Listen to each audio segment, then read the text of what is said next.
Alléluia.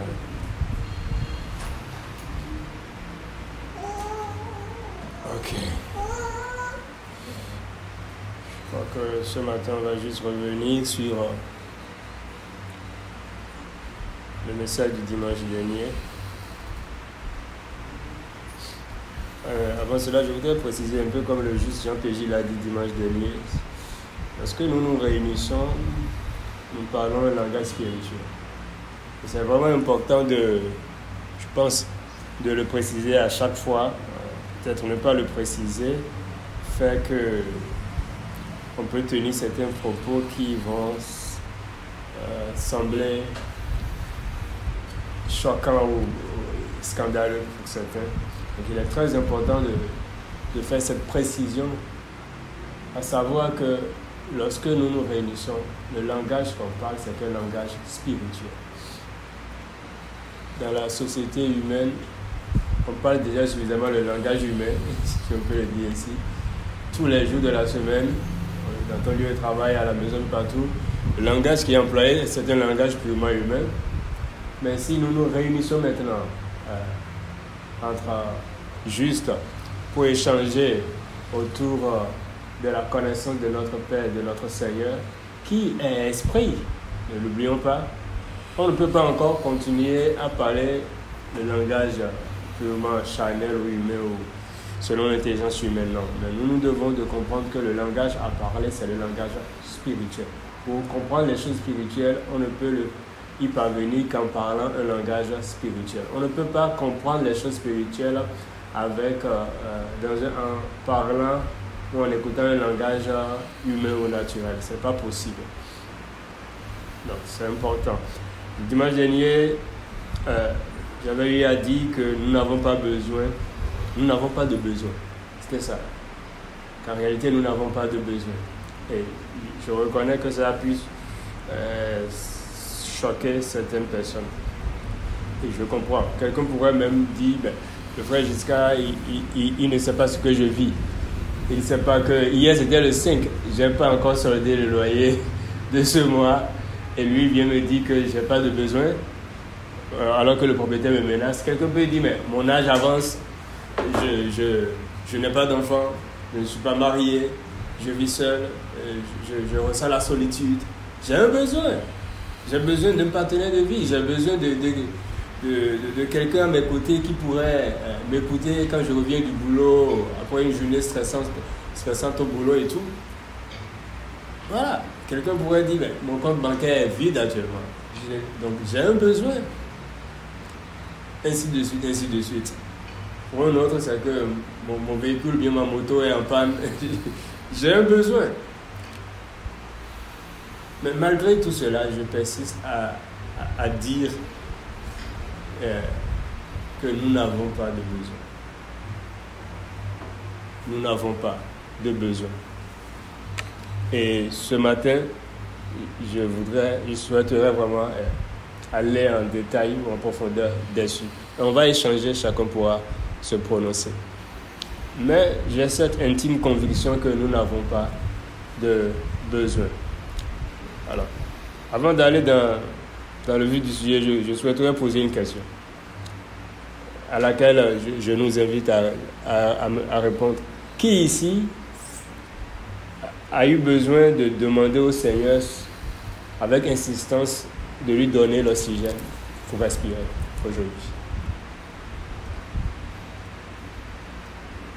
Est-ce que vous avez entendu ma question? Qui ici a eu besoin de demander au Seigneur avec insistance de lui donner l'oxygène pour respirer aujourd'hui? Qui l'a fait? Et il pourra dire que c'est parce que j'ai demandé au Seigneur l'oxygène pour respirer que là, je suis en train de respirer. Qui peut le dire?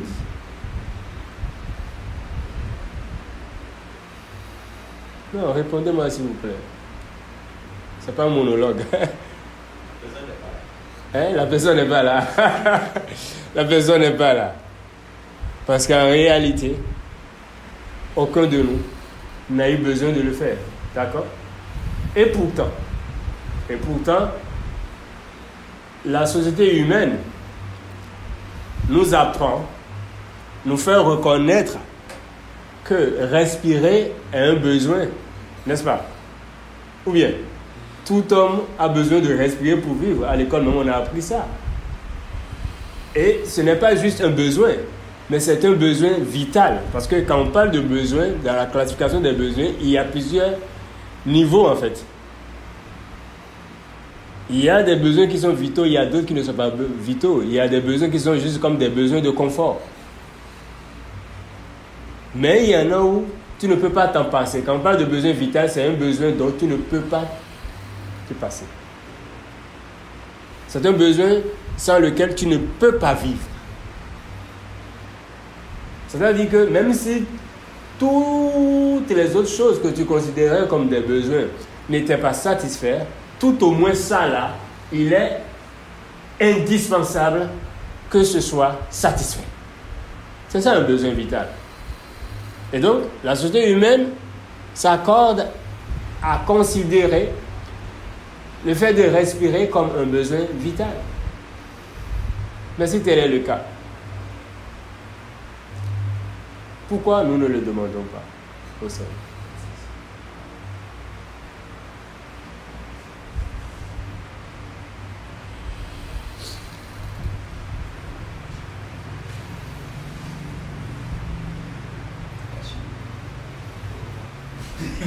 Parce que, écoutez, bon, la personne qui dit qu'elle a besoin de payer son loyer, bon, si tu ne respires pas, bon, tu veux payer le loyer là comment? C'est-à-dire que respirer là vient avant toutes les choses que nous plaisons à considérer comme des besoins.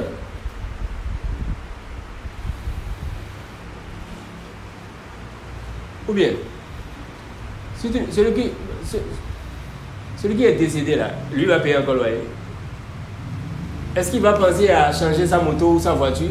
Est-ce qu'il va penser à obtenir un nouvel emploi? Il ne va même pas penser à être guéri.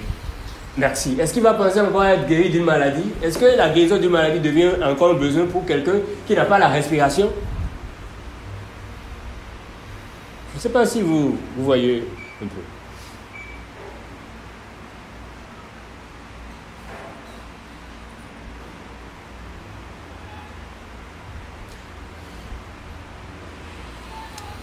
En fait,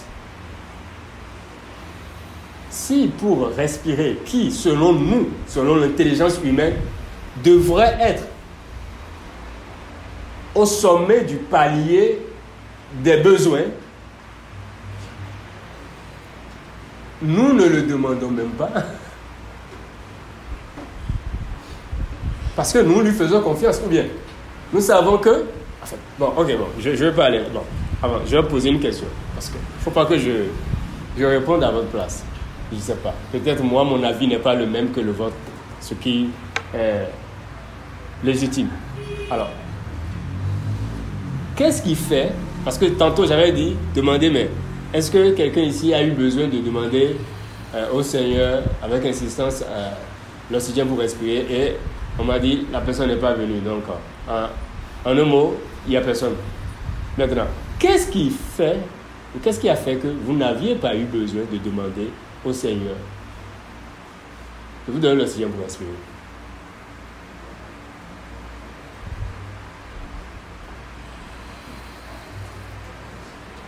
Pourquoi n'avez-vous pas trouvé la nécessité de le lui demander? Pourquoi n'avez-vous pas trouvé la nécessité de demander au Seigneur hier nuit ou ce matin de vous donner l'oxygène pour respirer? Pourquoi?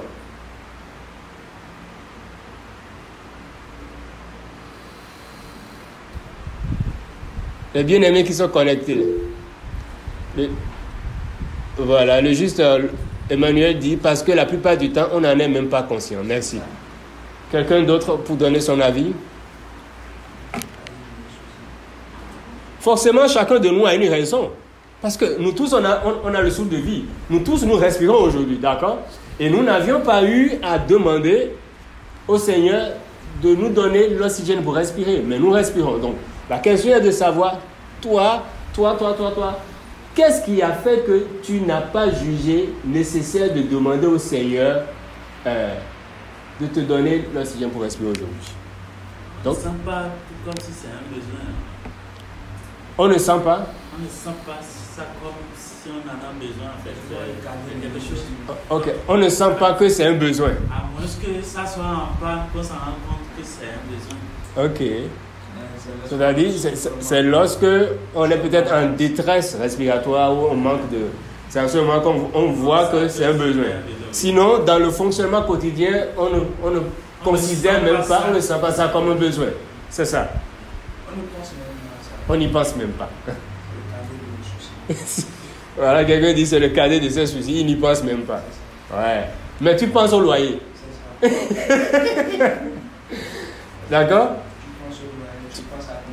Tu penses à comment manger. Or, si tu ne respires pas, tu ne peux pas manger. C'est-à-dire, ce qui est prioritaire, tu n'y penses pas. Tu considères que c'est le cadet de tes soucis. Et ce qui est secondaire, voire tertiaire, c'est ça que toi, maintenant, tu t'accroches à cela et tu dis, Seigneur, ça c'est mon besoin.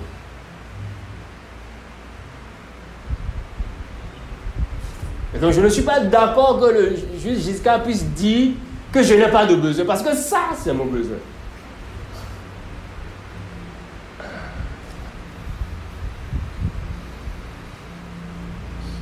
Alors que si tu ne respires pas, ce que tu appelles besoin là, n'a pas sa raison d'être, ou bien si tu ne respirais pas, il n'y aura même pas le besoin de marcher, même marcher là.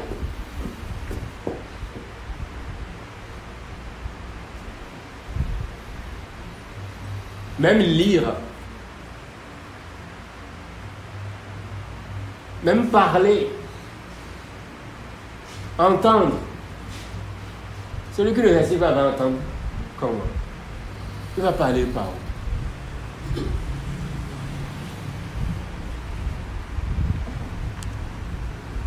La plupart du temps, on n'en est même pas conscient. Vous savez pourquoi? Parce qu'en fait,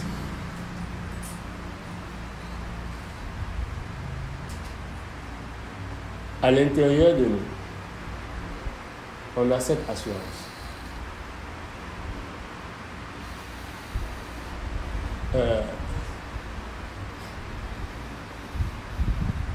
Qu'il nous renouvelle le souffle de vie. Et que c'est de sa responsabilité de le faire. Et j'ajouterai ceci. La respiration, tu ne touches pas à ça comme ça. C'est pourquoi tu ne la considères pas comme un besoin. Et tu considères comme un besoin ce qui est trivial, ce que tu touches comme ça. Ça, tu dis c'est un besoin.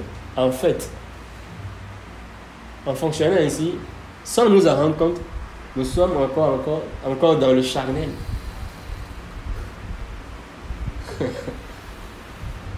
Parce que tu dis, tes yeux ont vu, tu vois que... Attends, toi-même tu vois, le relevé bancaire, tu prends le relevé bancaire, tu vois, c'est moins 5000 et quelques. Là, et le frère Isga dit, je n'ai pas de besoin. Il dit, non, mon relevé bancaire est devant moi, sous mes yeux.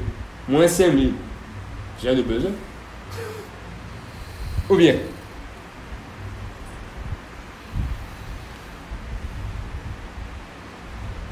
là, j'ai de besoin.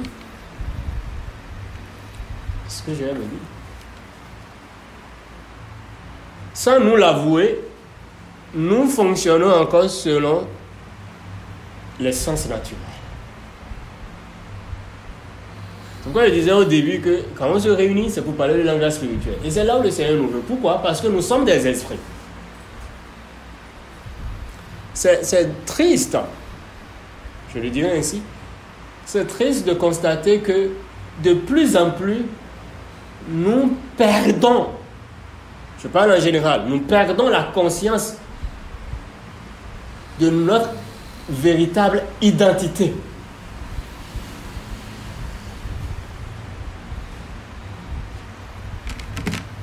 À force de rester dans l'environnement humain de griffes, dans la société humaine, on est dans une société, et qu'on nous parle le langage humain ou naturel, et d'y être habitué, on finit par s'identifier à une humanité.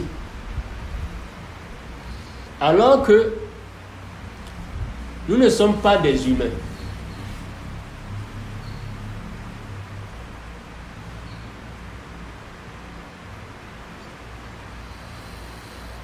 Nous ne sommes pas des humains.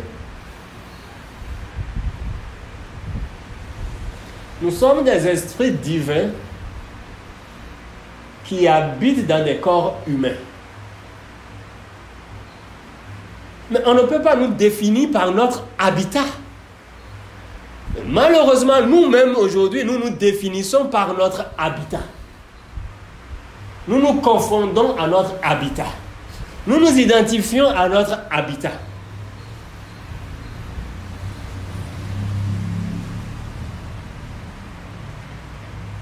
C'est ça le problème.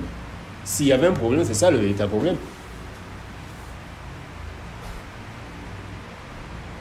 C'est comme si tu résides dans une maison et tu dis que tu es la maison. Est-ce que c'est normal? Est-ce que tu es la maison? Non, tu es dans la maison, mais tu n'es pas la maison. Il faut pouvoir faire cette nuance, cette distinction, cette différence, cette différenciation entre toi et la maison. Le corps humain est la maison. Mais tu n'es pas le corps humain. Tu vis dans le corps humain. Tu es esprit.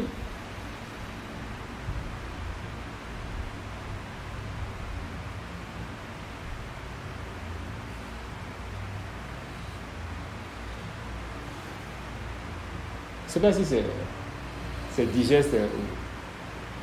Y a-t-il des questions?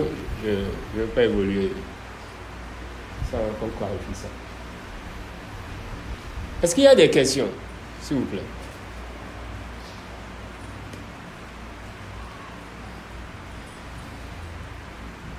Peut-être ce que je viens de dire a suscité des... Oui, juste Thierry.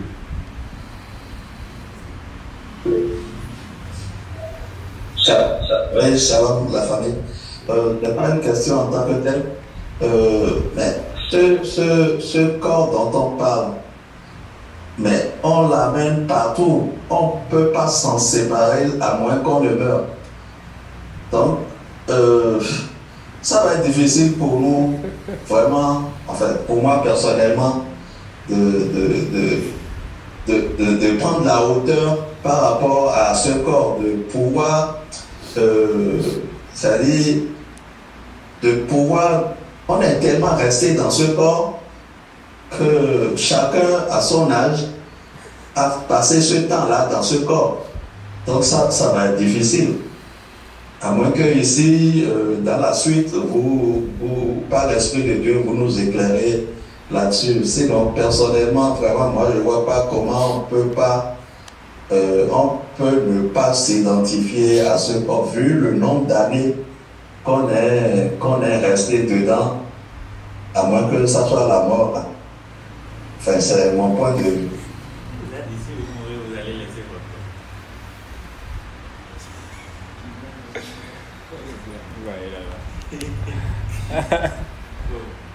Ok. Est-ce qu'il y a d'autres interventions? Ou peut-être quelqu'un veut réagir sur l'intervention du juste Thierry?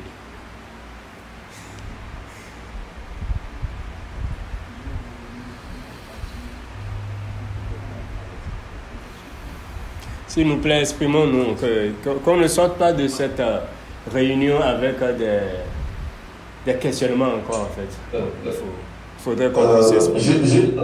Je voudrais juste rajouter ceci comme illustration. C'est comme la tortue ou bien l'escargot qui...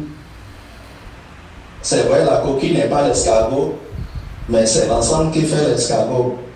Et sans la coquille, je ne crois pas que l'escargot puisse vivre. Bon, nous, heureusement, bon, sans le corps aussi, est-ce qu'on peut vivre encore sur cette terre? Ce n'est pas possible, je pense.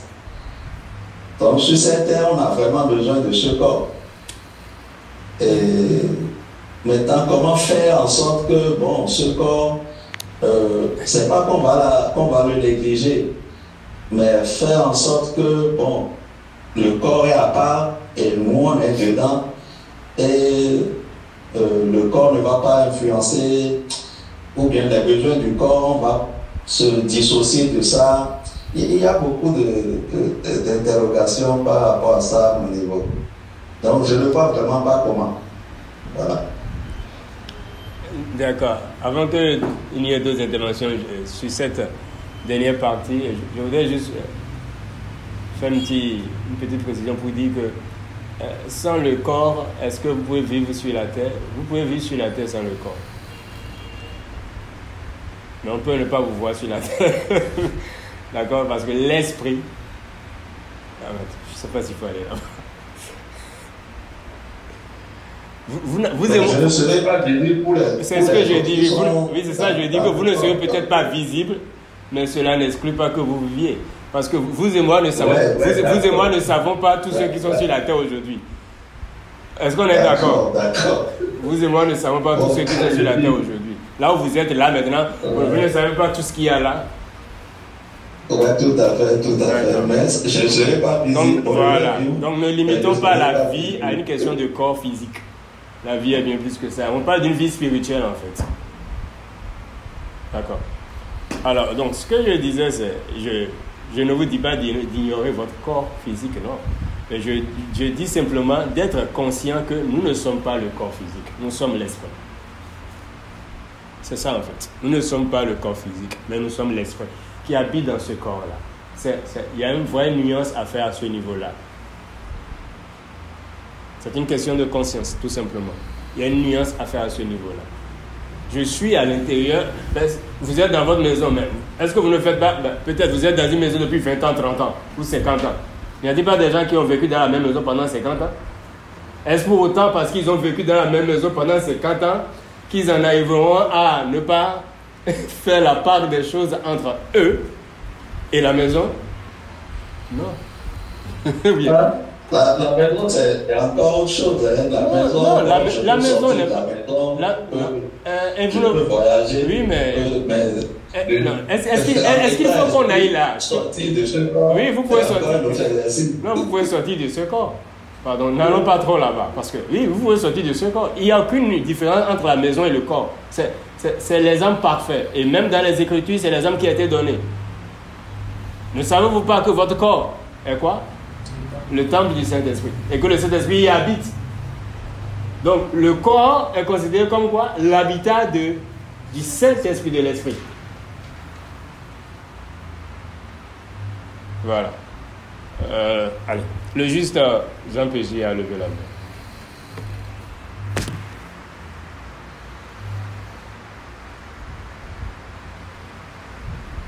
Oui, shalom à toutes, shalom à tous. Non, c'est juste pour dire en fait que à moins que j'ai pas bien compris l'enseignement de ce matin, mais je pense que l'objectif ou ce que le Seigneur est en train de nous dire ce matin, c'est de ne pas, ce n'est pas d'ignorer le corps. Ce que je comprends, l'encouragement que le Seigneur nous fait ce matin, c'est lié à la conscience de la vie en esprit que nous avons.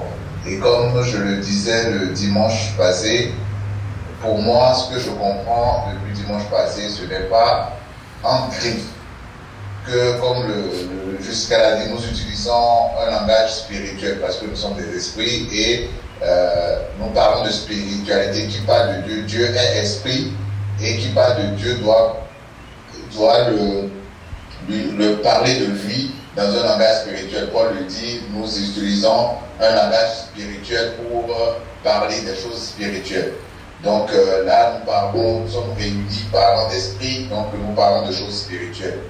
Et du coup, dans un langage charnel, dans un langage physique, c'est clair que nous avons des besoins. Ça, voilà, c'est clair que dans un langage physique, nous avons des besoins. C'est important de le clarifier comme jusqu'à la fin au début. Mais quand on vient dans un langage spirituel, quand on vient en esprit, quand on parle selon Dieu, quand on parle des choses selon Dieu, en fait, ce que nous pouvons appeler besoin ne peut ne pas en être ce que moi je comprends, c'est quoi? Quand nous disons nous avons besoin d'argent, par exemple, pour payer le loyer, parce que, en fait, nous avons regardé à notre compte qui est vide, mais le loyer est là, on regarde. Qui nous dit que Dieu a besoin d'argent pour que nous puissions solder le loyer?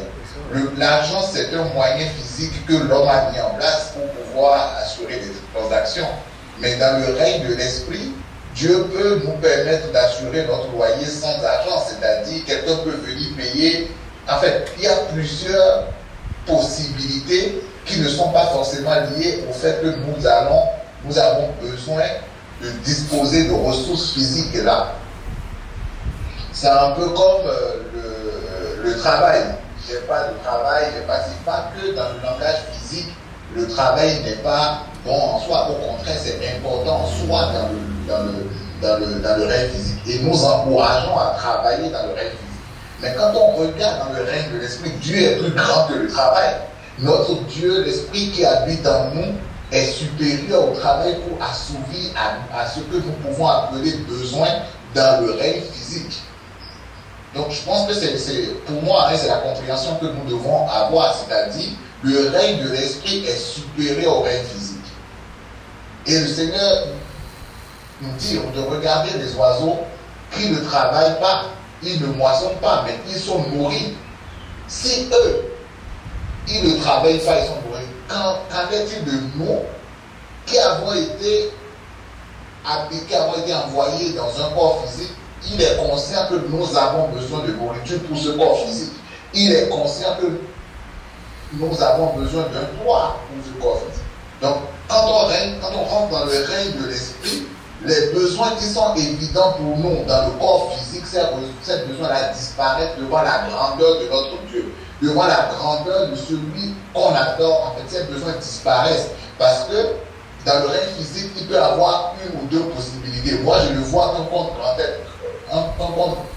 bancaire rempli pour pouvoir assurer telle ou telle chose. Mais quand je monte dans le règne de l'esprit, il y a plusieurs possibilités pour pouvoir assouvir ce besoin que je vois dans le règne physique, en fait. Donc, c'est la compréhension que moi j'ai de l'enseignement que le Seigneur me donne. C'est-à-dire, quand on ramène tous nos besoins, appelés besoins dans le règne physique, quand on les ramène dans le règne de l'esprit, ces besoins-là disparaissent, en fait. C'est parce que le règne de l'esprit est plus grand. Il y a tellement de possibilités. Et devant la grandeur de notre Dieu, ces besoins-là ne prennent plus sens, quoi.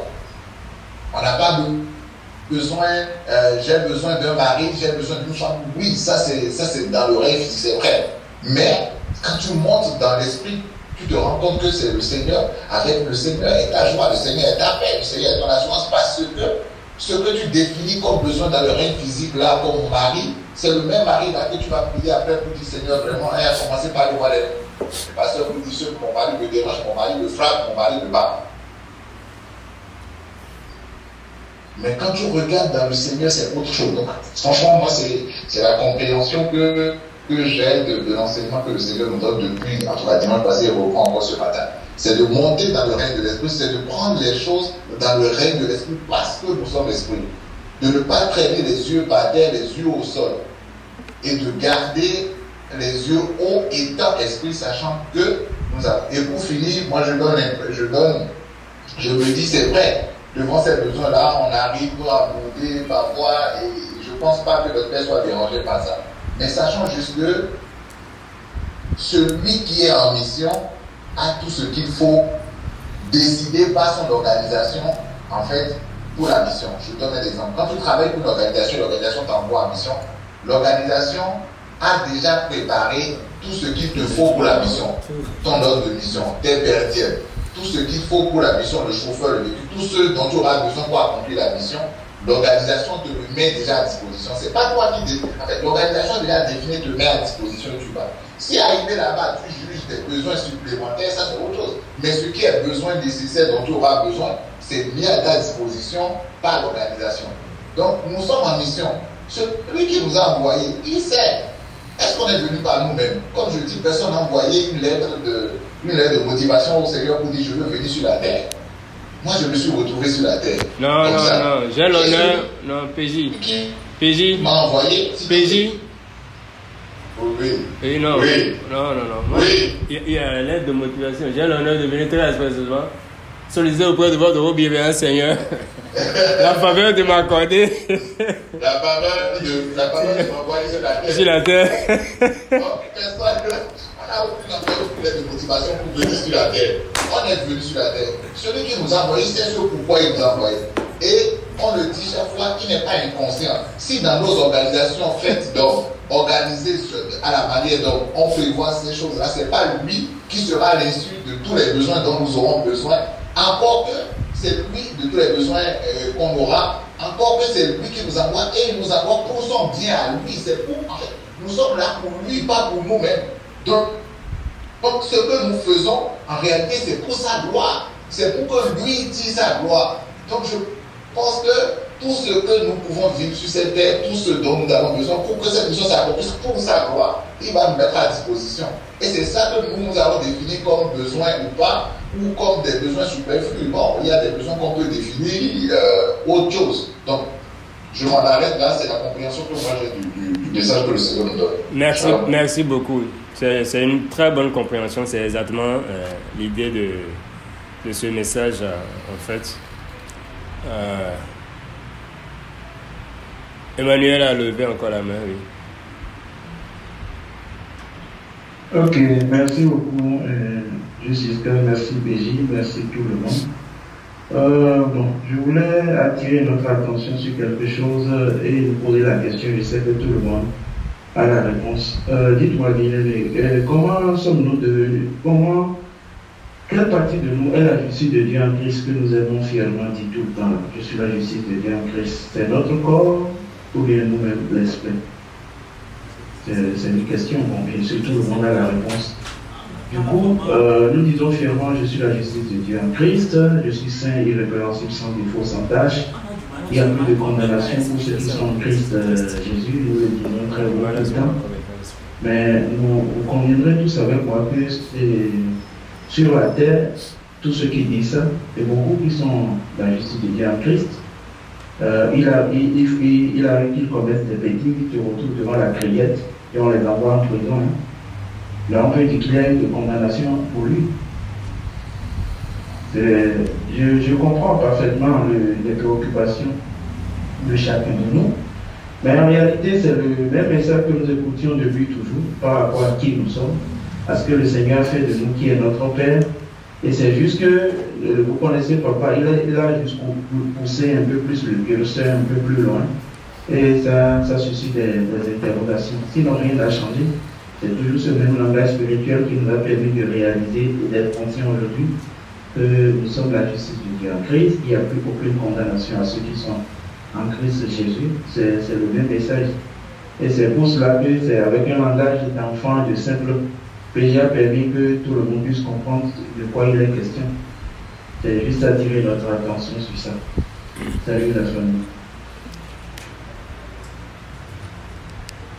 Merci beaucoup, juste Emmanuel. Il y a le juste Hippolyte qui disait ici que, en fait, on a du mal, c'est ça, à accepter, oui, on a du mal à accepter qu'on est esprit. C'est tout comme si on a, en fait, pour moi, c'est on existait déjà avant d'être né. En fait, c'est pas quand tu as désormais un corps que ça veut dire que c'est pas en ce temps-là que tu as été créé ou bien que tu as été, je ne sais pas quoi. En fait, nous sommes quelque chose qui existait bien avant un corps. Et nous avons juste un corps, mais nous ne sommes pas ce corps-là. Nous ne sommes pas. C'est pas ça, nous, quoi. Amen. Je vais dire deux phrases. Je vais dire deux phrases et lire un verset. D'accord, je dis les phrases d'abord et je lis le verset. Je sais que quand je vais dire les phrases, on ne sera pas d'accord avec moi, mais je vais lire le verset qui permettra de comprendre ces deux phrases. La première phrase, c'est que le Seigneur ne donne pas naissance à des humains. Le Seigneur ne donne pas naissance à des humains. Je redis ça encore. Le Seigneur ne donne pas naissance à des humains.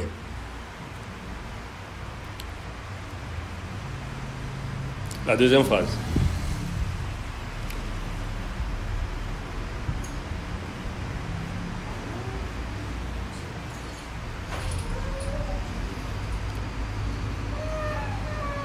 Je n'ai pas une vie humaine, mais j'ai une vie divine, spirituelle.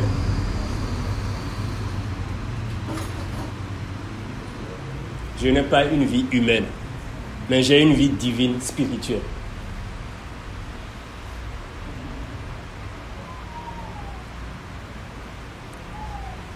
On va lire Jean 3,6 qu'on connaît bien. Jean 3,6. Jean 3,6. Dans la version anglaise Easy. Jean 3,6 dans la version anglaise Easy qui dit ceci. Les gens donnent naissance à ce qui est humain. Mais l'Esprit de Dieu donne naissance à l'Esprit. Les gens donnent naissance à ce qui est humain. Mais l'Esprit de Dieu donne naissance à l'Esprit.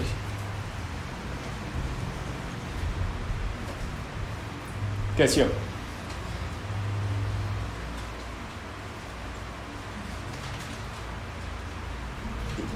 L'esprit auquel le Saint-Esprit donne naissance là, c'est qui?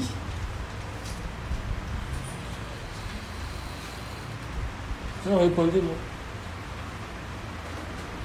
On dit que les gens donnent naissance à ce qui est humain. Après, je vais revenir sur les gens là, de qui on... Hein? On n'a pas dit, le Seigneur... Il n'est pas dit que le Saint-Esprit donne naissance à ce qui est humain.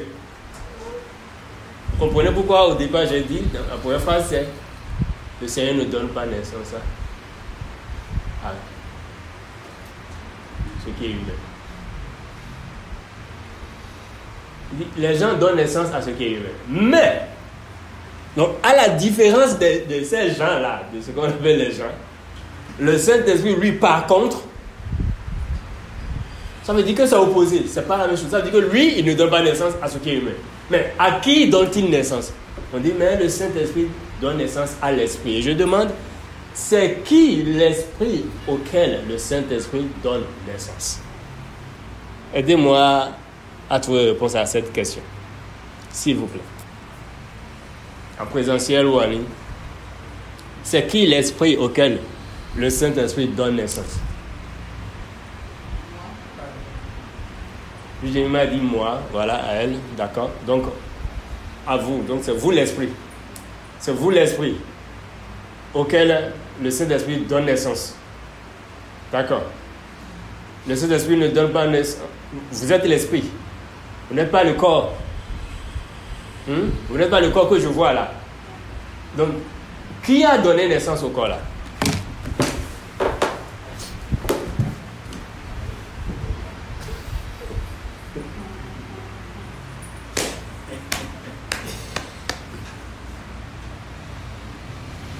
Qui a donné naissance au corps? Moi, je pense que c'est toujours Dieu. Hein. Mais vous avez entendu le verset qui a été lu? Le verset n'a pas dit ça. Hein? Bien, qu'est-ce que le verset a dit? C'est OK. Non, moi je ne fais que répéter ce qui est écrit. Hein? Excusez-moi. Redonnez-moi la référence du verset, s'il vous plaît. Jean 3,6, version easy. J'écris ça dans le chat pour qu'on soit au même niveau de... Ok, merci. Jean 3... Voilà, on est où là? Jean 3,6, un instant.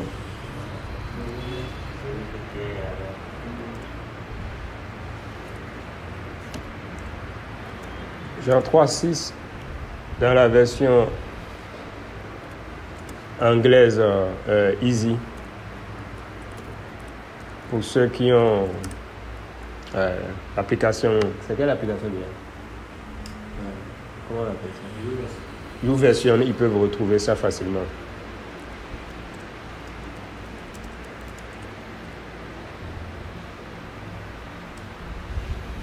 Ça dit,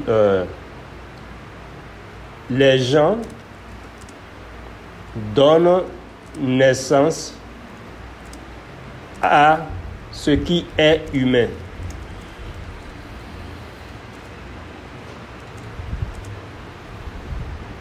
Donc, vous voyez un peu, juste Thierry, il n'est pas dit que le Seigneur donne naissance à ce qui est humain. Mais il est dit que les gens, on est d'accord au moins que quand on dit les gens, on ne fait pas référence au Seigneur lui-même, ou bien. Mais l'Esprit de Dieu donne naissance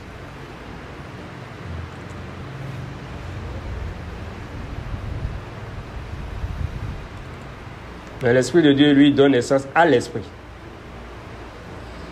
Alors, je vais lire le même passage dans une autre version qui va vous permettre... Parce que pour comprendre un texte, il est important de pouvoir le lire dans plusieurs versions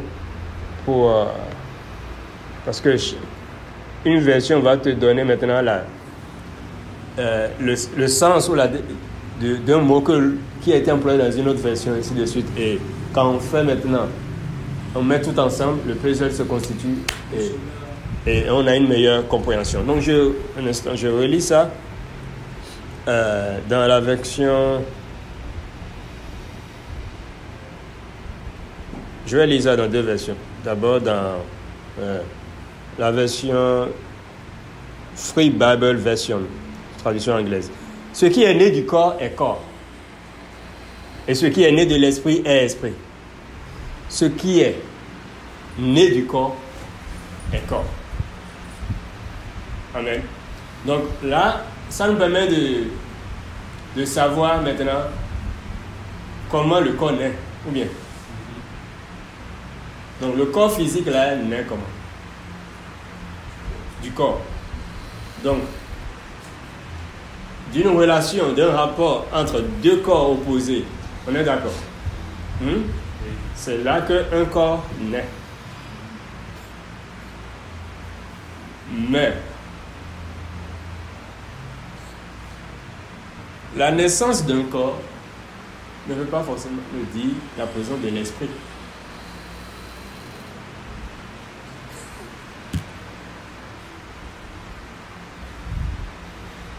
So where are the morning?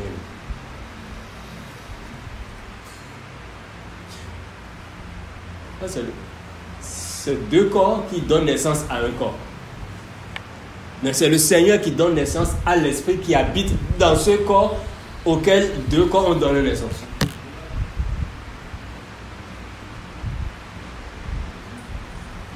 Ce qui est né du corps est corps. Ça, c'est ça. Il faut faire la nuance. On dit ce qui est né du corps est corps. On n'a pas dit ce qui est né de l'esprit est corps. On n'a pas dit ce qui est né du Seigneur est corps, non. Mais on dit ce qui est né du corps est corps. Or, le Seigneur n'est pas corps, ou bien le Seigneur est quoi? Esprit. On le sait, on le dit. C'est pas vrai, le son est parti. Oh là là, je parlais, je pensais, le micro était coupé. Désolé. Oh là là là là. Ah là là là là, désolé. Jean 3,6, dans une autre version, Free Bible Version, dit ceci: ce qui est né du corps est corps. C'est bon, maintenant vous nous recevez, j'espère. Ce qui est né du corps est corps, et ce qui est né de l'esprit est esprit. D'accord? Ce qui est né du corps est corps. Ça veut dire que la naissance du corps vient du corps. C'est ça. Hein? Et on dit ce qui est né de l'esprit est esprit. Donc la naissance de l'esprit vient de l'esprit, du Seigneur lui-même. Mais la naissance du corps ne vient pas du Seigneur.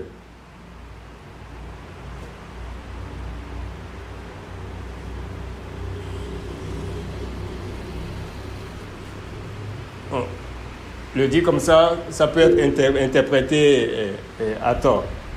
Certes, il est dit le fruit des entrailles est une récompense de l'Éternel, on est d'accord. Certes, tout ce qui se passe se fait sur la base de la volonté du Seigneur. Donc même la naissance du corps est due à la volonté du Seigneur. On est d'accord.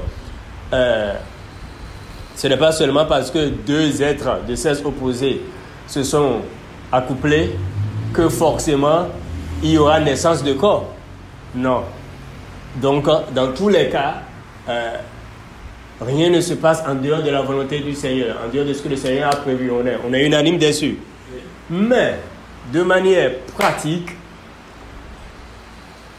le corps physique qu'on voit là est issu de l'accouplement de deux corps. C'est ça le point.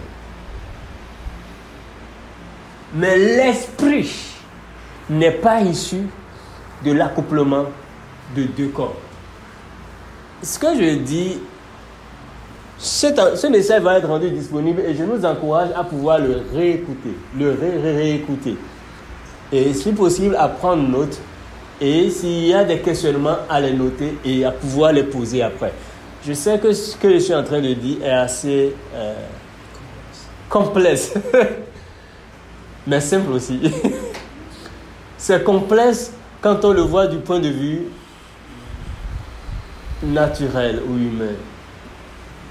Mais c'est simple si on le voit dans la conscience de qui nous sommes véritablement.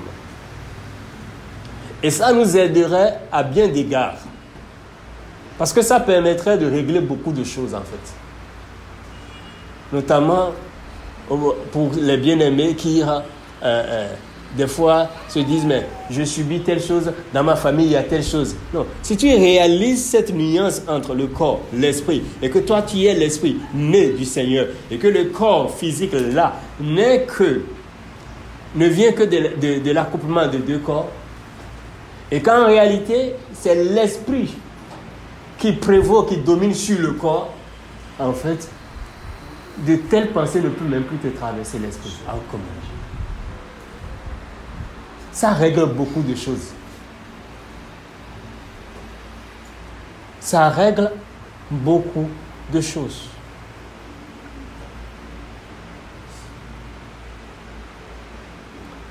Il n'est pas rare d'entendre par exemple des géniteurs biologiques dire à leurs enfants, si c'est vraiment moi qui t'ai mis au monde,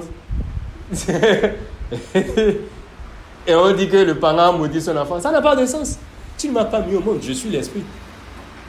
Tu as mis au monde le corps, tu as donné naissance au corps physique. Et moi, je suis l'esprit. Or, l'esprit domine sur le corps. Du coup, j'ai la domination sur le corps. Donc, tu ne joues aucun rôle. Tu ne peux pas avoir d'impact en fait en réalité. C'est pas possible.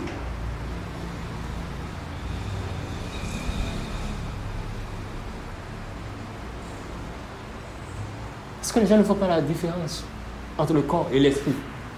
D'où provient le corps? D'où provient l'esprit? Et ce passage nous dit clairement, ce qui est né du corps est corps. C'est ça, pas ça. Ne mélangez pas. Ce qui est né du corps n'est pas esprit. C'est pas possible.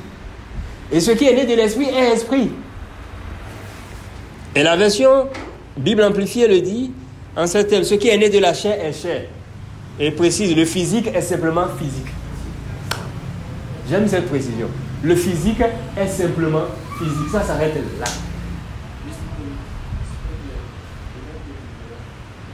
Le physique est simplement physique.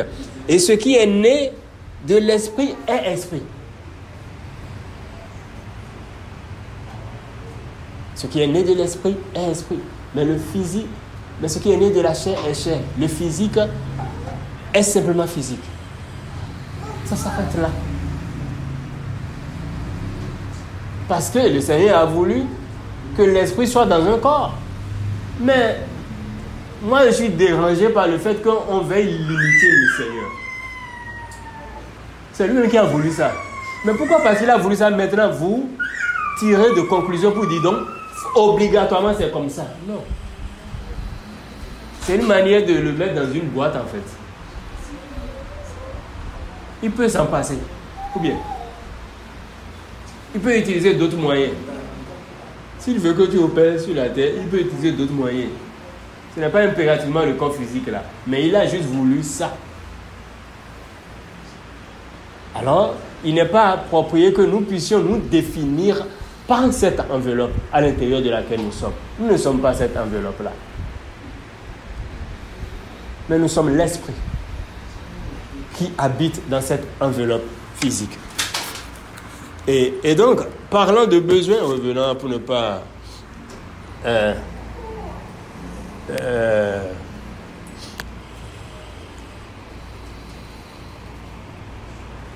former un corps, oui, je vois dans les commentaires, Hébreux 15, c'est pourquoi Christ entrant dans le monde dit, tu n'as voulu ni sacrifice ni offrande, mais tu m'as formé un corps. Oui, former un corps, on est d'accord, mais je parle de naissance. Hein? J'espère que les mots sont importants. Hein? Je peux intervenir? Oui, laissez-moi finir d'abord. Les mots sont importants. D'accord. Ici, Hébreux 15 parle de former un corps. C'est-à-dire, vos parents biologiques n'ont pas décidé de la couleur de vos yeux. Est-ce qu'on est d'accord? Ils n'ont pas décidé de la taille que vous aurez. Ils n'ont pas décidé de la taille de vos oreilles, de la taille de vos narines, de la forme de vos narines. Non. C'est ça le former un corps. Ils n'ont pas décidé de comment seront vos bras, vos pieds. C'est ça le former un corps. Je ne sais pas si on voit un peu la différence entre le former un corps et donner naissance. Il n'y a aucune contradiction en fait. Il y a juste eu de précision. Oui, c'est le Seigneur qui a formé le corps. Mais qui donne naissance? Et la même Bible vous le dit. Je ne sais pas pourquoi on veut... Bon, la même Bible vous précise que c'est ce qui est né du corps qui est corps. Il dit, les gens ont donné naissance à ce qui est humain. Ce sont des corps qui donnent naissance à ce que le Seigneur a formé. Ce sont les hommes, des corps physiques qui donnent naissance à un corps formé par le Seigneur. Si on doit regrouper ces deux passages de Jean 3,6 et d'Hébreux 10,5, voilà en substance ce qu'on pourrait dire. Ce sont des corps physiques qui donnent naissance à un corps formé par le Seigneur. Juste Thierry, il faut intervenir. Oui, je suis un peu embarrassé là, vous me le permettez. Si j'ai bien suivi la question que tu as posée tout à l'heure, tu as dit c'est l'esprit qui donne l'esprit, ou bien je suis en train de paraphraser un peu, et qui donne naissance au corps en quelque sorte, ou bien il faut lire le passage qui est dans le chat de Jean 3,6 qui a été envoyé. Jean 3,6, il faut lire ça. Non, il faut lire Jean 3,6 qui est envoyé dans le chat. D'accord. J'ai lu, mais c'est ça qui Non, je demande de lire ça pour qu'on entende tous. S'il vous plaît. J'y suis. Les gens donnent naissance à ce qui est humain. Et l'Esprit de Dieu donne naissance à l'Esprit. C'est ça, une traduction anglaise, là. Ouais, c'est ce que vous avez lu. Donc, les gens donnent naissance. Vraiment, j'arrive pas à voir ça dans ma tête, dans mes pensées comme ça. Les gens donnent naissance, là. C'est comme si c'est les gens qui sont l'auteur. Ou... Je suis en train de m'embrouiller, je ne sais pas. Mais les gens donnent naissance à ce qui est humain, comme si Dieu n'a pas sa part dedans. Je dis ça au premier degré de la chose, et c'est la compréhension qui m'est venue à l'esprit que je suis en train de dire.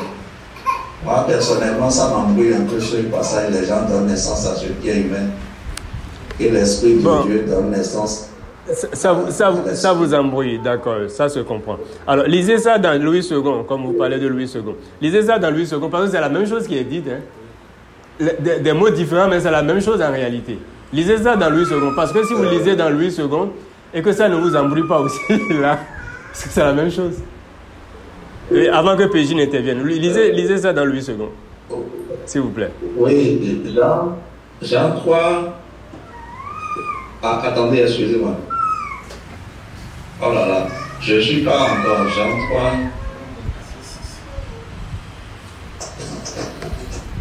Bon, Jean 3, 6. Okay, j'y suis. Ouais. Ce qui est né de la chair est chair. Ce qui est né de l'esprit est esprit. D'accord, merci beaucoup. Ce qui est né de la chair est chair. Ce qui est né de la chair est chair. Ouais. Alors, quand vous lisez, pardon, non, attendez d'abord. Attendez d'abord, s'il vous plaît. Oui, quand vous lisez ça, on dit ce qui est né de la chair est chair. Ouais. Au premier degré aussi, comme vous avez si bien dit, au premier degré, où est-ce que le Seigneur intervient là? Puisque le Seigneur n'est pas chair. Non. Ou bien, le Seigneur n'est pas chair, non? Non, on dit que le Seigneur est esprit. D'accord. Alors, au premier degré, on reste au premier degré. Ne rentrons pas dans des interprétations sur la base de nos connaissances générales, non. On reste au premier degré. Le Seigneur n'est pas chair, le Seigneur est esprit. Or, il est dit là, même dans la version Louis II, ce qui est né de la chair est chair. Donc, où est-ce que le Seigneur intervient là? Non, je ne parle pas par rapport à la question que tu as posée. Qui est l'auteur de cette chair-là? Elle vient d'où? C'est ce que tu as posé comme question, non? Ou bien je n'ai pas bien suivi? Ben oui, ok, d'accord. Avec ce verset dans la version Louis II aussi. Ouais. Cette chair-là a été donnée naissance par qui?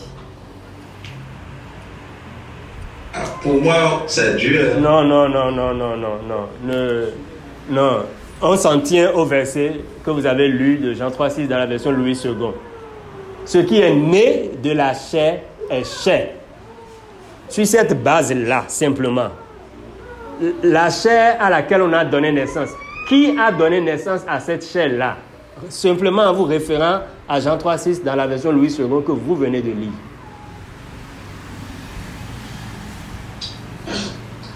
Vraiment. Moi, de ma réponse que j'ai ça. Vous êtes d'accord avec moi que la réponse que vous avez donnée n'est pas conforme avec le verset que vous-même vous avez lu dans la version Louis II? Puisque le verset dit clairement que ce qui est né de la chair est chair. Donc, l'origine de la naissance, ou bien celui qui a donné naissance à cette chair-là, c'est la chair. C'est la chair qui a donné naissance à la chair. C'est la chair. Est-ce qu'elle a bien d'où? Attendez d'abord. C'est la chair qui a donné naissance. Jusqu'à. Oui. Vous ne faites pas la différence entre la naissance et la formation. Oui. Oui. On t'écoute, vas-y. Voilà, bon, non, mais il voulait intervenir. Peut-être, tu sais, s'il entend, d'autres personnes lui expliquent avec d'autres mots, il pourra bien comprendre. C'est pour cela que je disais que d'attendre d'abord, quoi. Tu comprends? D'accord. Le plus important, c'est que nous parvenions à la connaissance de Christ, ok? Ok. PJ, tu voulais intervenir? Vas-y. Non, oui, merci, Jusqu'à. Je pense que la discussion qu'on est en train de faire, c'est vrai, c'est important pour la compréhension, mais c'est aussi important que nous entrions dans le contexte et que nous comprenions, en fait, qu'est-ce que le passage dit, en fait, qu'on comprenions le passage dans son contexte, en fait.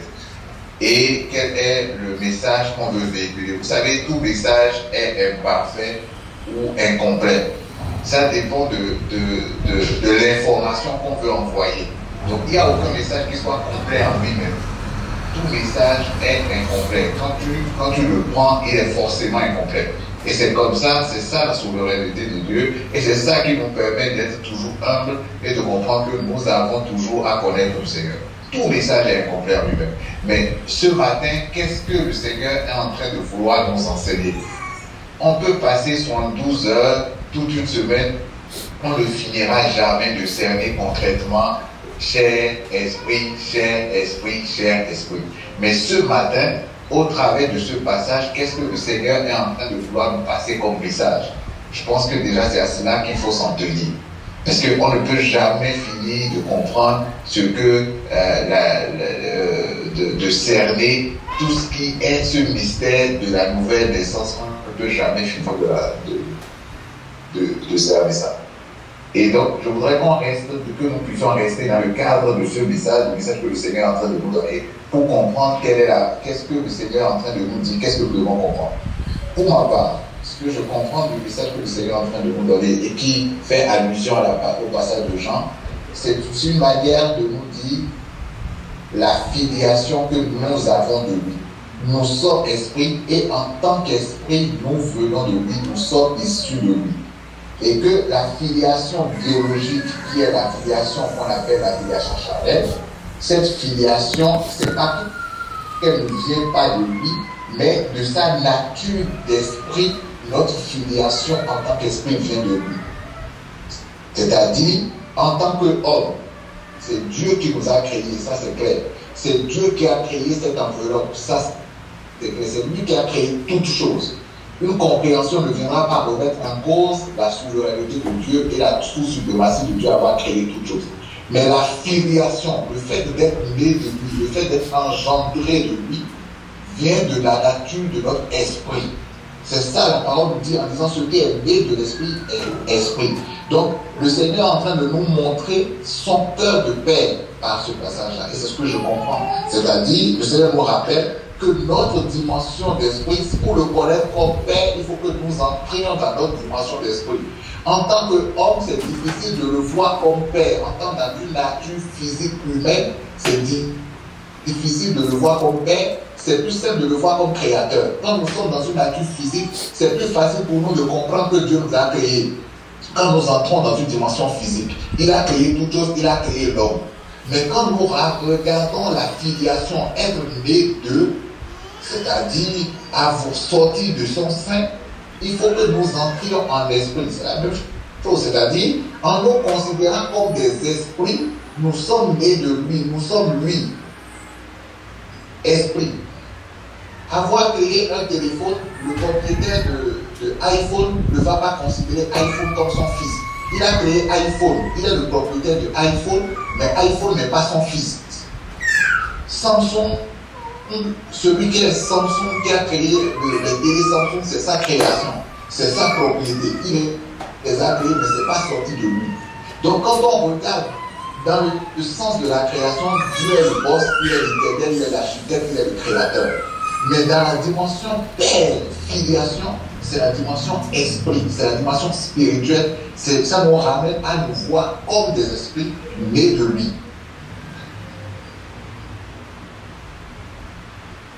Mais quand nous restons dans une dimension humaine, physique, de corps formé, comme il a dit que Dieu, comme on dit dans Genèse, que Dieu a pris la poussière pour former l'homme, et qu'on regarde et qu'on dit que cette enveloppe est faite de poussière, qu'on retournera la poussière selon le sens qu'on a donné et qu'on regarde.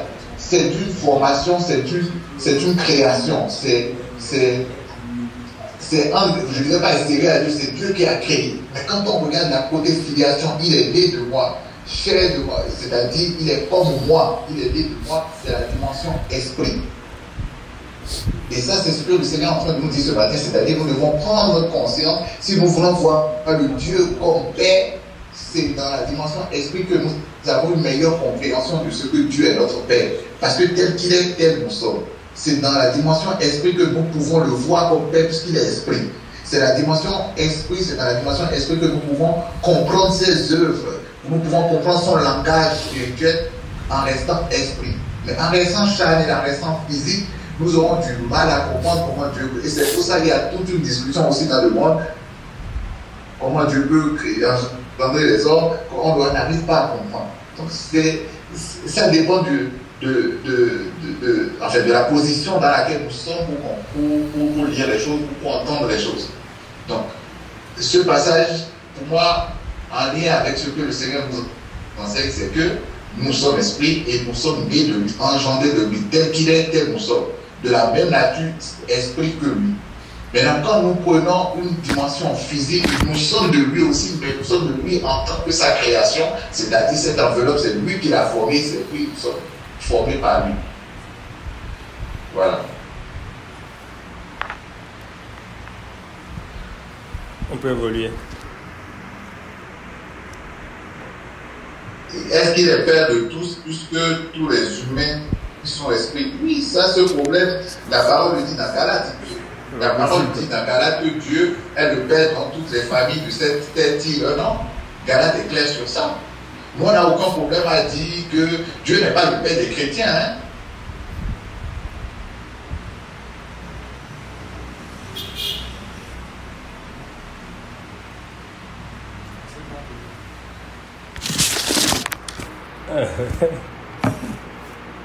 Il faut qu'on comprenne bien le sens des mots, tout simplement.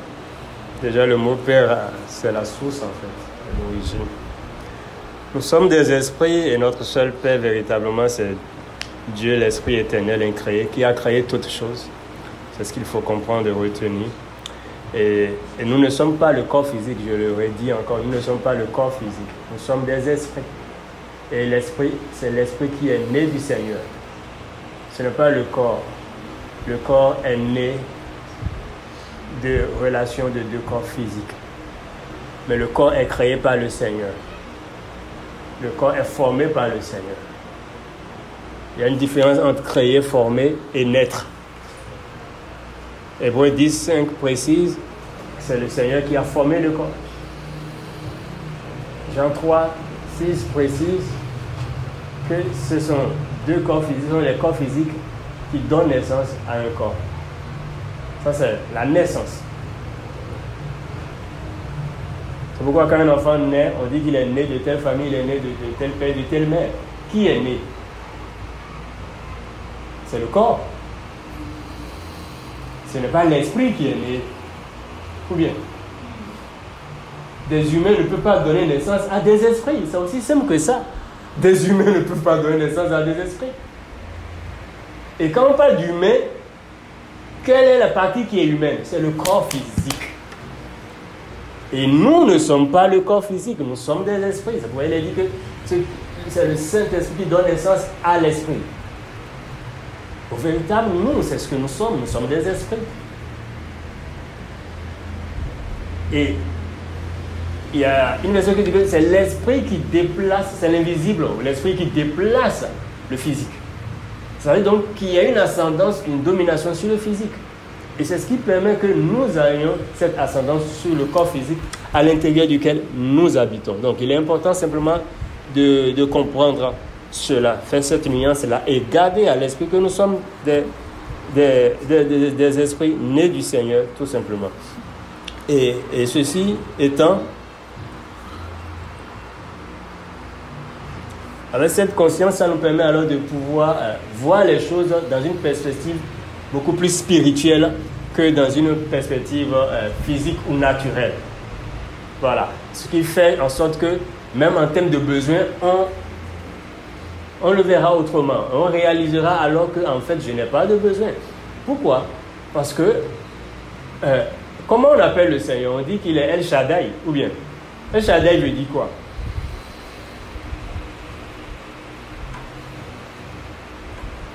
Qui connaît ça? El Shaddai veut dire quoi?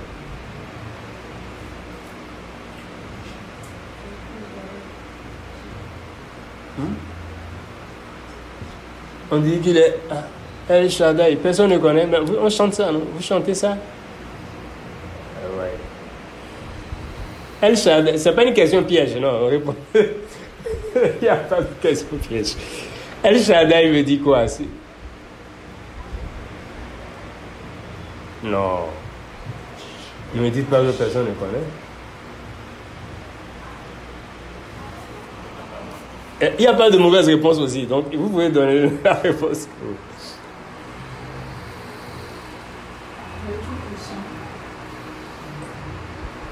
Pardon?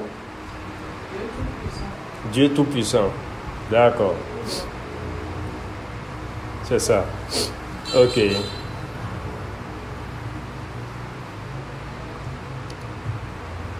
Il est tout-puissant.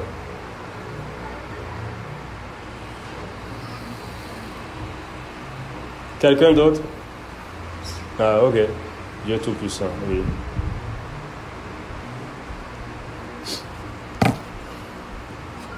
Ce n'est pas que ça.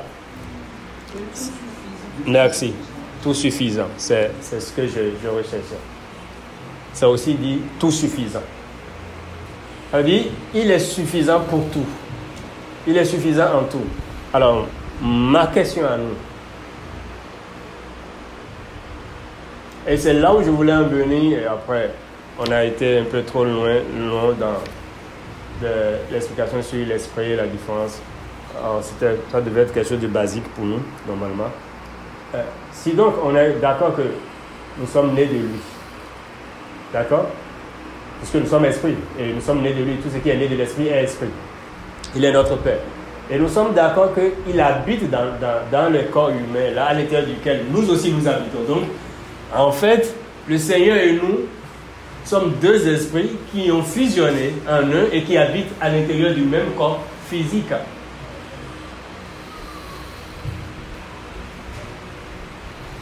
Alors, donc le Seigneur habite dans ce corps-là. Et on dit de lui qu'il est tout suffisant. Alors, si le tout suffisant habite là, est-ce qu'on peut encore parler de besoin?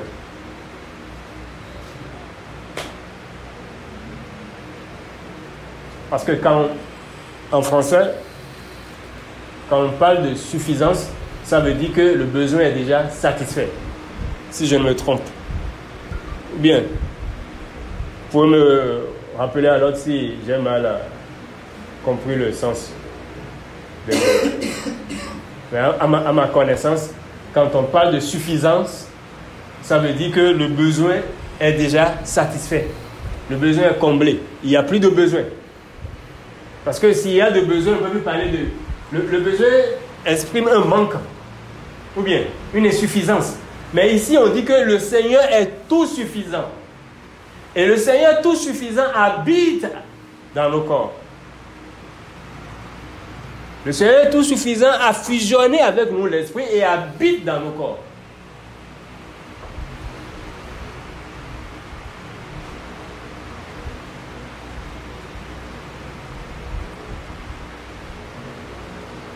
Sur cette base-là, avec la connaissance et la conscience de ce qu'il est tout suffisant, et que donc le tout suffisant, il n'est pas partiellement suffisant, ce n'est pas un peu suffisant, non, tout. Et que donc le tout suffisant habite là, est-ce que nous sommes encore en droit de parler de besoin? C'est ça ma question. C'est ça ma question.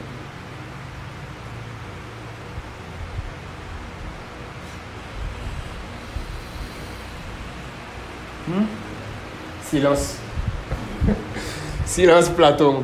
Allez, non. Répondez s'il vous plaît. Et on va conclure. C'était juste ma dernière question.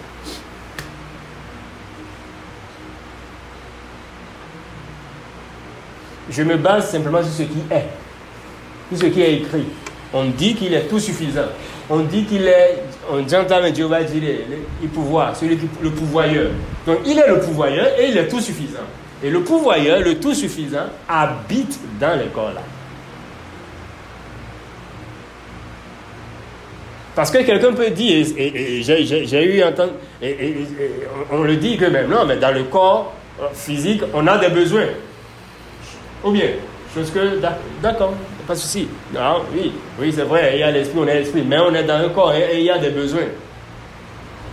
Le besoin de se soigner, le besoin de se nourrir, le besoin de se vêtir, le besoin, les 5 besoins fondamentaux de l'homme.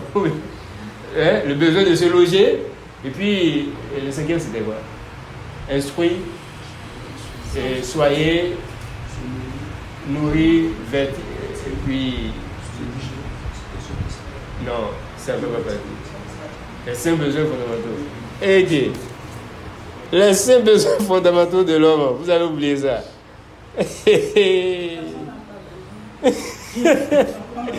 Là, à l'école, là, on nous tapait pour ça, non? Hein?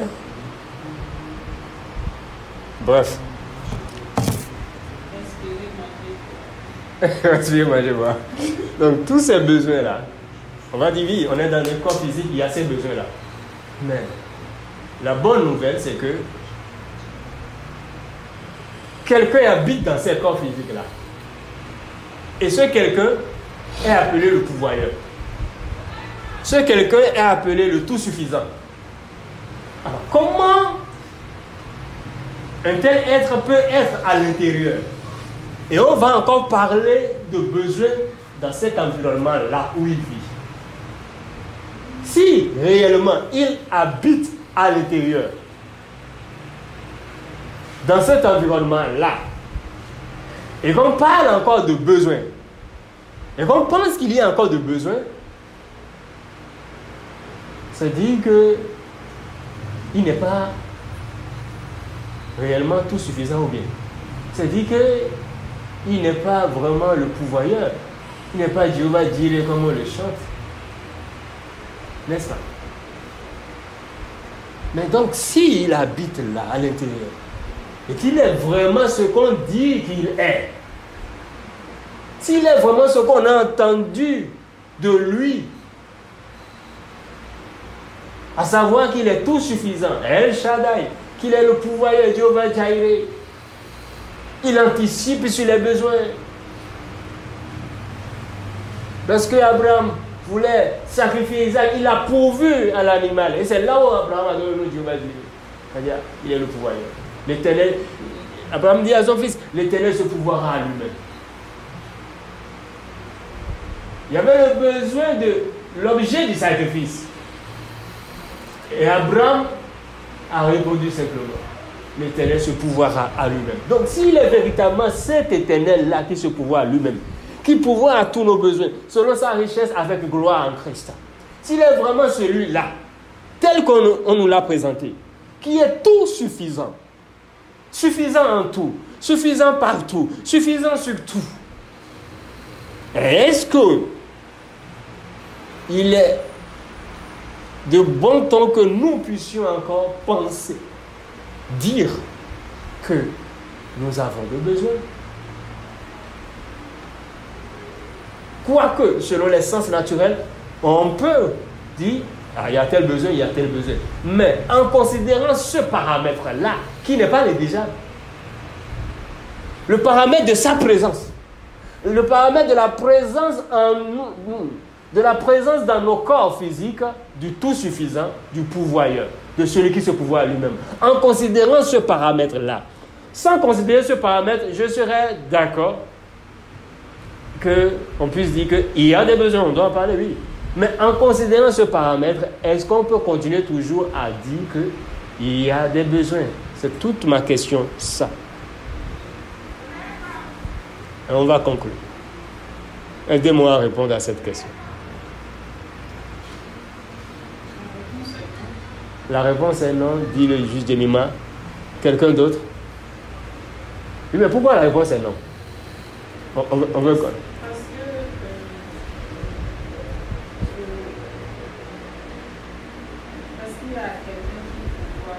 Parce qu'il y a quelqu'un qui pourvoit déjà. Celui-là, vu que quelqu'un pourvoit, quelqu'un a déjà. C'est pas que le besoin vient et il cherche les moyens de voilà. pouvoir. Ce n'est pas que le besoin vient, il cherche les moyens de pouvoir. Il a déjà tout offert. Il a déjà tout offert. Et vu que je suis dans cette personne. Et vu que je suis dans cette personne, et il est en moi, on va dire aussi, les deux confondus. Du coup, je n'ai pas de besoin, dit le juge Jemima. Je précise, c'est le juge Jemima qui a dit ça. C'est pas. Donc, ça n'engage qu'elle. Allez, quelqu'un d'autre, un autre avis, rapidement. Le juge Thierry, oui, juge Thierry, vous voulez donner votre avis, oui. Oui. Moi, je vois deux choses. Soit on n'est pas conscient qu'il est là, effectivement. Soit on est en train de se mentir qu'il est là alors qu'il n'est pas là. Qu'il n'est pas en nous, quoi. puisque lui, il peut pas mentir et on est conscient que lui, ce qu'il dit, c'est ça. Donc, soit on est conscient qu'il est avec nous et on n'a plus de besoin, soit il n'est pas en nous et on croit qu'il est en nous et les besoins sont là. D'accord. Mais est-ce qu'il y a possibilité qu'il ne soit pas en nous?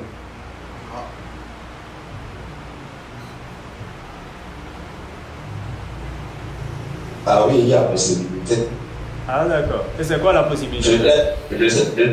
Je sais pour moi, pas pour d'autres. Non, oui, d'accord. C'est quoi la possibilité pour vous qu'il ne soit pas là? Hein? Pour vous, c'est quoi la possibilité qu'il ne soit pas présent? Non, pour moi, il est présent. Oui, vous avez dit qu'il y a deux cas. Dans le deuxième cas, vous dites qu'il y a possibilité qu'il ne soit pas là. Donc je dis, mais c'est quoi la possibilité qu'il ne soit pas là? Non, ce que je dis, c'est-à-dire, les besoins sont là. Et tu es convaincu, tu as conscience que Dieu est là. Donc, les besoins sont pourvus. Donc, là, c'est bon. Soit, les besoins sont là. Il est là, mais tu n'as pas conscience qu'il est là.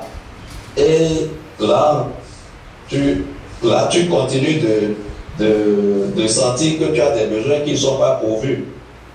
Maintenant, tu peux te dire qu'il est là, alors qu'il n'est pas là. Donc, voilà. Oui, c'est enfin, ça. C'est ça je demande. Dans quel cas de figure on peut penser qu'il est là alors qu'il n'est pas là? C'est-à-dire, ma question est, est-ce qu'il y a vraiment une possibilité qu'il ne soit pas là? Et je veux que vous me précisiez, c'est quoi la possibilité? Le seul cas de figure que je peux citer, c'est les besoins sont là et ils ne sont pas satisfaits, ou bien? Non, laissez le côté besoin d'abord. Vous avez évoqué que il y a un cas de figure où il n'est pas là. C'est bien ça. Et je lui dis, mais c'est quoi ce cas de figure où il n'est pas là? Qu'est-ce qui peut expliquer ou justifier? À quel moment on peut dire qu'il n'est pas présent? Qu'est-ce qui peut justifier le fait qu'il ne soit pas là? Est-ce qu'il y a vraiment possibilité que le Seigneur ne soit pas là? Moi, je parle. Oui, il se pourrait. Moi, je ne sais pas. Mais moi, je sais pour moi, c'est tout. Non. Quand vous dites il se pourrait, ça veut dire que vous avez des éléments. Non, je n'ai pas. Donc, vous ne pouvez pas spéculer sur ça. Donc, vous ne pouvez pas spéculer sur ça. D'accord? D'accord. Oui, parce que... Je retire alors. C'est mieux pour tous. Parce qu'en vérité, il n'y a aucun cas de figure dans lequel le Seigneur ne soit présent. Le Seigneur est présent. Il est omniprésent. C'est important qu'on garde ça à l'esprit. Que rien... Dans tous les cas... Dans tous les cas, il est toujours là. Il est toujours là. Oui, ce n'est pas parce que quelqu'un n'est pas conscient de la présence du Seigneur que le Seigneur n'est pas là. La personne, quoi. Oui, c'est ce que je dis. Il habite en... Oui, le Seigneur est présent en tout le monde. Le Seigneur est présent en tout le monde. Ce n'est pas parce que quelqu'un n'est pas conscient que le Seigneur est en lui que le Seigneur n'y est pas. Le Seigneur est présent en tout le monde. Et donc il n'y a aucun cas de figure où le Seigneur ne soit pas présent. Deuxième chose, c'est que ce n'est pas quand nous sommes conscients qu'il est là et qu'il pourvoit que réellement le besoin sera pourvu. Non. Que vous et moi en soyons conscients ou pas, le besoin, lui, il a déjà pourvu, le Seigneur n'attend pas. Ce n'est pas en 2025 que le Seigneur va pouvoir à vos réels besoins de cette année 2025, ni de 2026. Mais avant même votre naissance, avant même la fondation du monde, il y a déjà pourvu. Donc la provision vous attendait sur la terre. La provision est là. Je pense que c'est clair. Oui, c'est bon. D'accord. C'est bon. Merci beaucoup. Je vous en prie. Et donc le point ici était simplement de nous amener à pouvoir, comme Paul pouvait le dire dans Colossiens 3:3, voir les choses du point de vue du Seigneur. Parce que quand on apprend à voir les choses du point de vue du Seigneur, ça nous évite beaucoup de choses. Ça apaise notre âme. Parce que par rapport à ce qu'on peut penser comme besoin, lorsque tu vois les choses du point de vue du Seigneur, ton âme serait plus apaisée en fait. Parce que tu sais que ce qui est réellement un besoin pour moi, le Seigneur y a déjà pourvu. Et donc tu es plutôt dans une attitude, nous serons plutôt dans une attitude d'action de grâce continuelle. Parce que ce qu'il nous faut réellement, le Seigneur nous l'a déjà accordé. C'est lui seul qui sait ce qu'il nous faut réellement. Nous ne savons pas ce qu'il nous faut réellement. Nous, ce que tu appelles besoin, est-ce que c'est vraiment un besoin? Personne ne peut mettre son doigt au feu pour dire que oui, je suis sûr que ça c'est un besoin. C'est pas possible. Tu peux tout me citer. Le juste Jean Pédier a si bien fait de dire dans l'une de ses interventions que, par exemple, qu'est-ce qui te garantit que le besoin, tu dis que tu as besoin de payer ton loyer, mais qu'est-ce qui te garantit que c'est l'argent qu'il te faut pour payer ton loyer? Non, pas forcément. Pourquoi tu veux limiter le Seigneur à l'argent pour payer, pour régler ton loyer?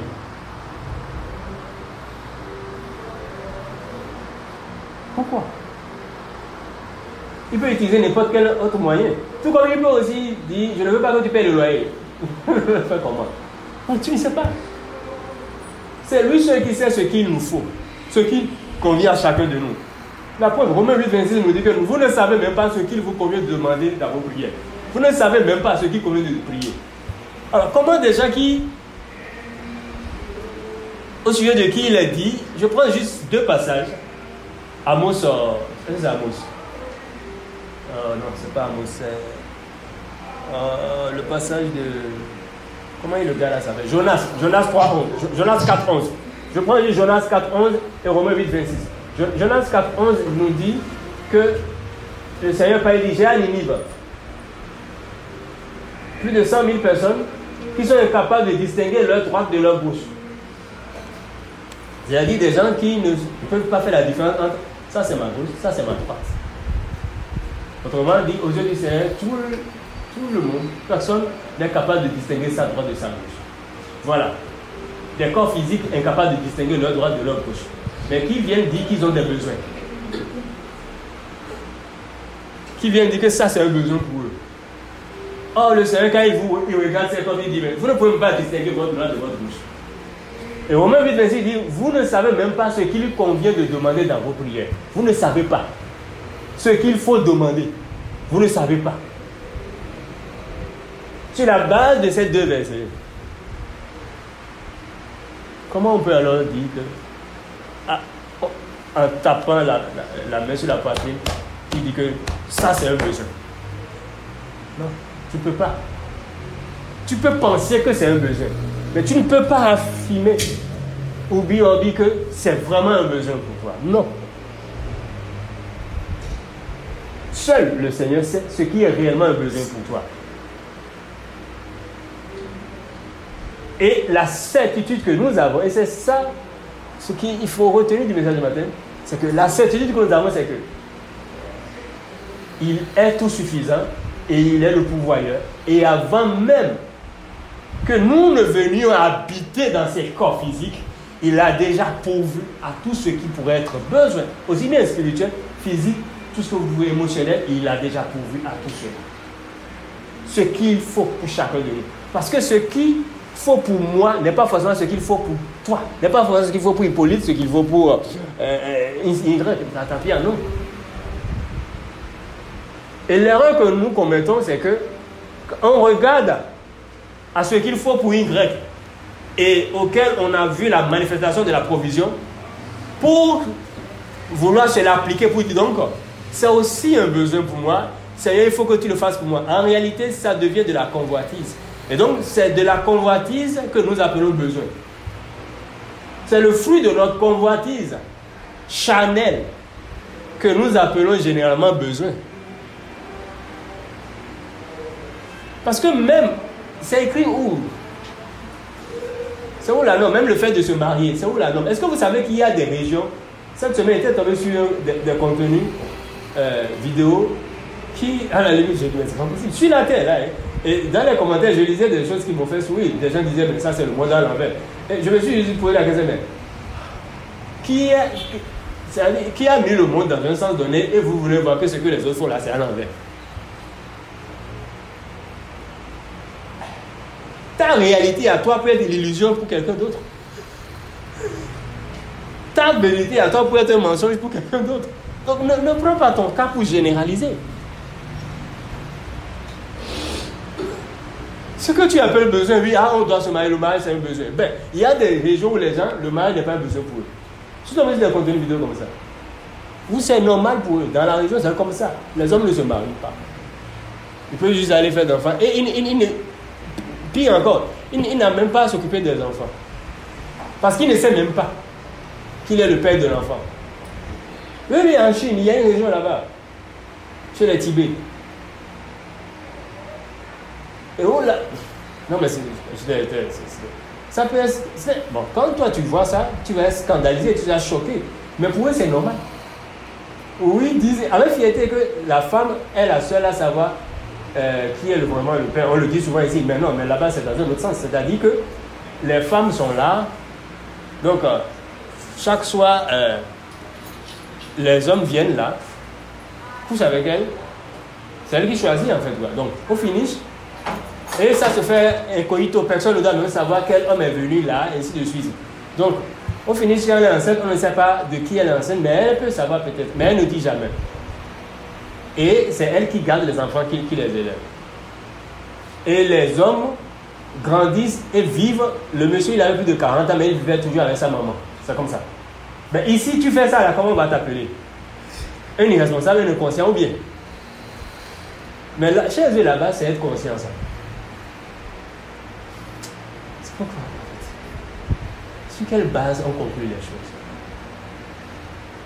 Donc apprenons à relativiser chaque chose et à faire confiance au Seigneur, à avoir cette assurance de ce que nous ne sommes pas livrés à nous-mêmes. C'est quelqu'un qui nous a envoyés ici. Et il nous a envoyé en mission, il a déjà pourvu à tout ce qu'il faut pour l'accomplissement réel de la mission.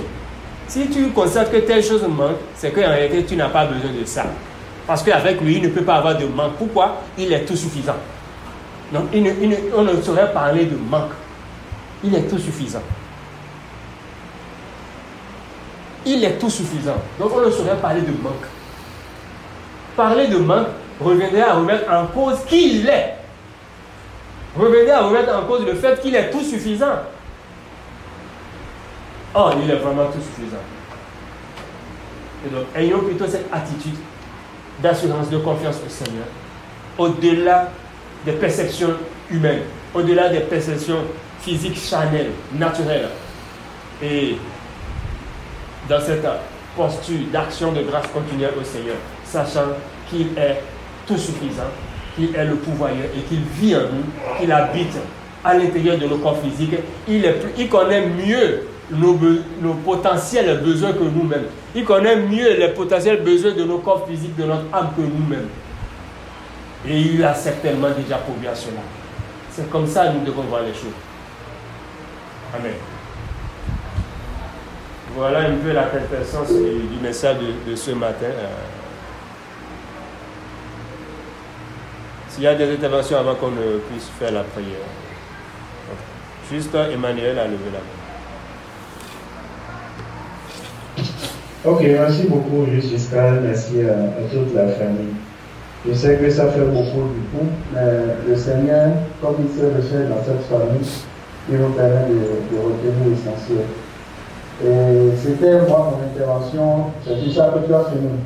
Le passage de Jonas que je sais que tu aimes bien, c'était de ça que je voulais parler. Donc le passage de Jonas qui dit que les hommes qui ne savent pas distinguer leur droit de leur gauche, et Romain qui dit que vous ne savez pas ce qu'il convient de demander dans votre prière.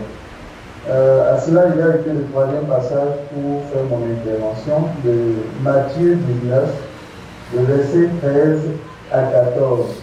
Matthieu 19, verset 13 à 14. Je suis dans le 8 secondes.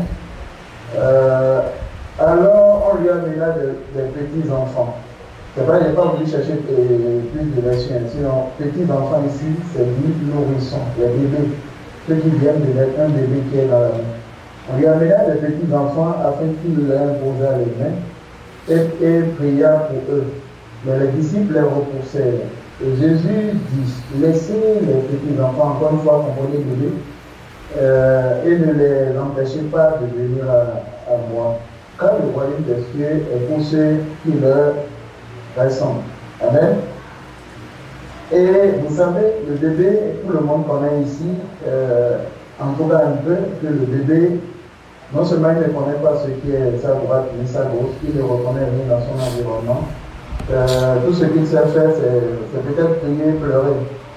Qu'il ait faim, qu'il ait mal, qu'il ait chaud, qu'il ait soif, c'est pleurer. Donc il ne peut même pas exprimer le besoin. Et c'est à l'adulte de chercher jusqu'à déceler le besoin réel pour épancher, répondre aux besoins et l'empêcher de pouvoir continuer par pleurer. Donc lui n'exprime même pas clairement le besoin pour qu'on puisse dire que voilà le besoin qu'il a. Okay? Donc il ne sait même pas de quoi il a besoin, il crie seulement parce qu'il sent manquer. Et Jésus dit ici que le royaume est pour ceux qui leur ressemblent, c'est-à-dire aux enfants. Et donc ces bébés qui font confiance à leurs parents, c'est pour ça qu'ils crient seulement à leurs parents, qu'ils parlent à leurs parents. Et c'est le parent qui lui apporte maintenant son bébé qu'il a réellement besoin. Et même plus il grandit, plus exprimer un besoin, il peut ne pas être ce dont il a besoin pour régler le problème. Mais lui dit qu'il a un problème ici, il faut lui régler ça. Parfois il peut avoir mal, quand il commence à grandir, pouvoir se tenir, il va te dire qu'il a mal peut-être dans le ventre, et il veut que tu touches le ventre et que la douleur passe. Mais toi, tu comprends qu'en réalité, il faut arrêter de lui donner peut-être un biscuit, une supérieure, qu'il mange de trop. Lui va expliquer que ce n'est pas de ça qu'il a besoin. Il a besoin que tu touches la douleur, là, la tête enlève ça, qu'il continue quand même de faire ce qu'il fait. Donc en réalité, il ne sait même pas ce dont il a besoin.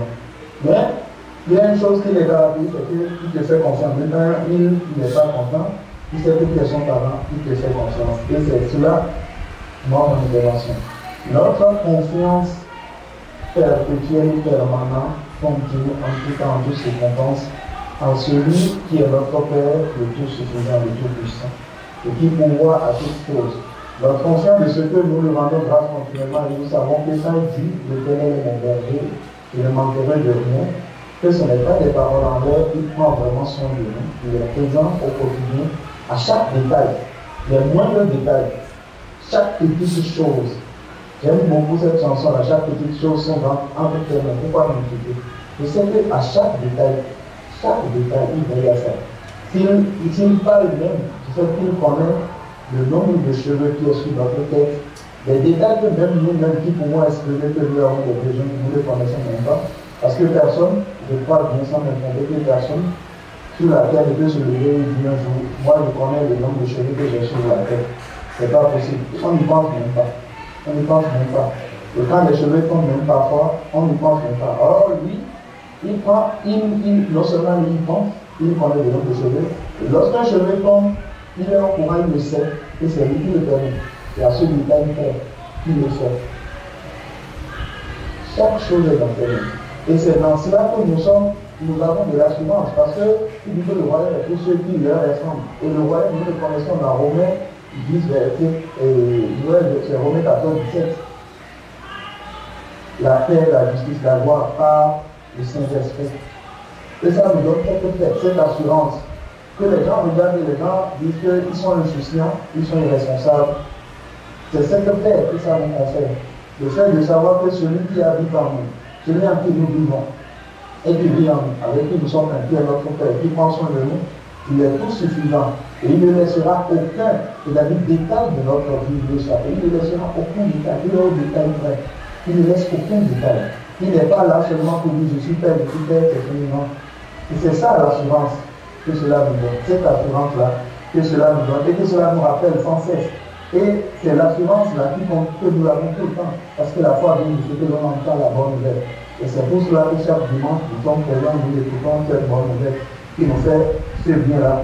Les bien-aimés qui étaient connectés le vendredi passé à la veille de la parole à distance, et ceux qui étaient présents ont pu encore constater ce que ça fait, cette bonne nouvelle, l'assurance que ça communique au cœur, la paix, la joie que ça donne.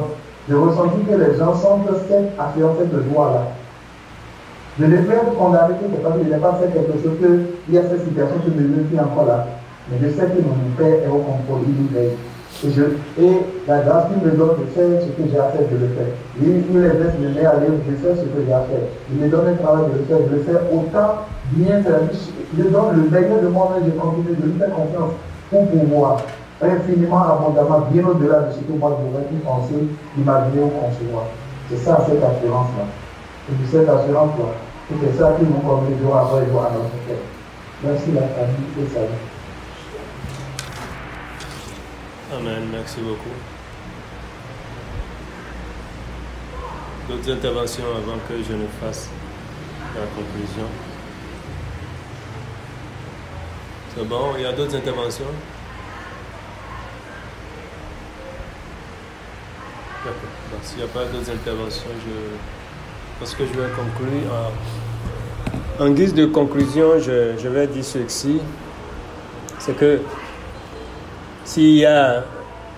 On a dit beaucoup de choses, je suis conscient que beaucoup de choses, j'ai dit beaucoup de choses, ça peut paraître assez lourd. Et c'est pourquoi j'ai eu à dire de pouvoir réécouter le message et de prendre des notes et noter des points sur lesquels poser des questions plus tard. Parce que je suis conscient que beaucoup de choses ont été dites. Mais en quelques mots, ce qu'il faut retenir, si je dois faire un résumé, je dirais que ce qu'il faut retenir du message de ce matin est ceci. Notre part n'est pas d'être conscient de potentiels besoins. Notre part n'est pas d'être conscient de potentiels besoins. Mais notre part est d'être focalisé sur qui est le Seigneur, qui vit en fusion avec nous, l'Esprit, dans nos corps physiques. C'est ça notre part.